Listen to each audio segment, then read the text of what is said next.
Tula para sa aking ina. Ikaw ang ilaw na nagbibigay liwanag sa aming tahanan.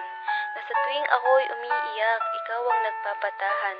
Ikaw ang tagatuwid sa landas na aming dinadaanan. Aruga mo'y aking kailangan, pagmamahal mo ang aking sandigan. Nangako kang di kami iiwan, at kailanman ay di ka lilisan.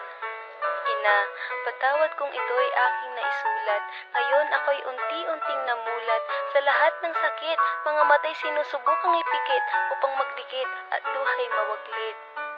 Inay, sana ika'y nandito sa tuwing kailangan ko ang mga yakap mo.